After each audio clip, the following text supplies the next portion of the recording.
ما بتعرفش تدخل 100 جنيه في محفظة؟ هو ايه الهبل ده؟ انت عبيط؟ لا دي هبل. صبرني يا رب عليك. انا عايزة ادخلها بس. ثانية ماما.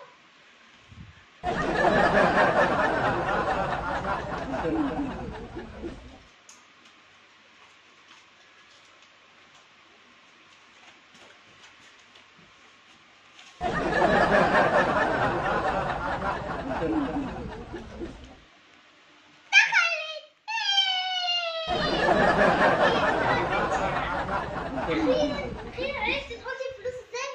مش صعبة والله. أول مرة أحط الفلوس صح. بصي بقى يا ماما، أنا هاخد ال 100 جنيه دي اشتري بيها ألعاب ماشي؟ تشتري بال 100 جنيه ألعاب؟ لا طبعا. أنا 100 جنيه هروح اشتري بيها لبس ليا، طرحة على وايه، وهروح للكوافير يظبط لي شعري، وهجيب لبس للبيت. يعني انتي ولا انا؟ اكيد انا. حاضر يا ماما.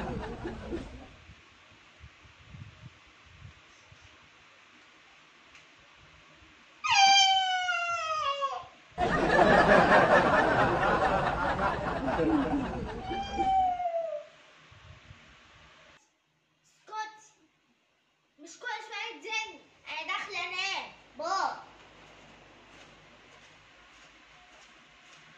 ماشي يا ماما. بابا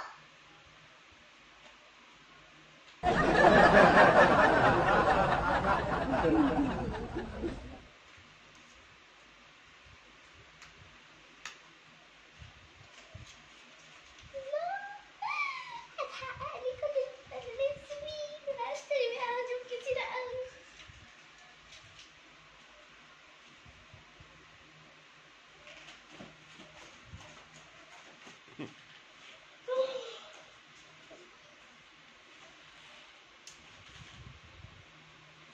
امال فين البنت؟ راحت فين؟ ثانية واحدة كده. ايه ده؟ مفتوحة ليه؟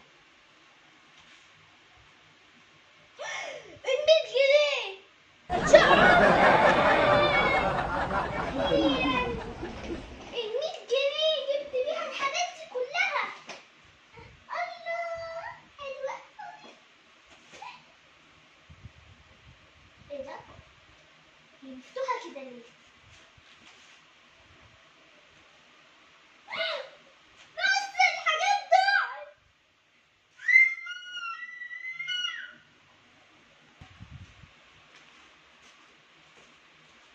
حلوة. أخدت نص الحاجات اللي بنتي اشتريتها. عشان تعرف كويس يبقى تخبي حاجة عليا. ماشي، لسه اللي جاي كتير. ايه ده؟ دي كل الحاجات اتسرقت. انا كنت جايبه هدوم وذهب والماس وياقوت ومرجان وزمرد.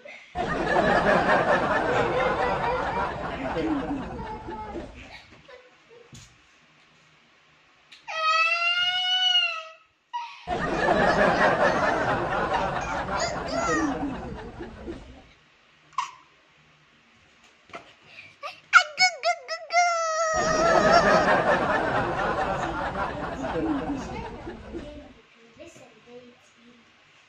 ها انا لسه جاي تقيل. قلت لك اروح اجيبها بقى واقول لها مش انا قلت لك في الاول ما تاخديش ال 100 جنيه. ها على فكره كنت بهزر معاكي.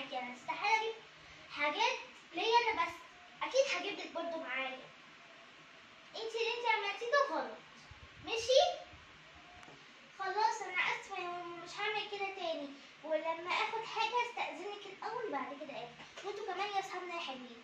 ما تقلدونيش واستأذنوا مامتكم الأول قبل ما انتوا تاخدوا أي حاجة. باي، يا رب تكون القصة عجبتكم.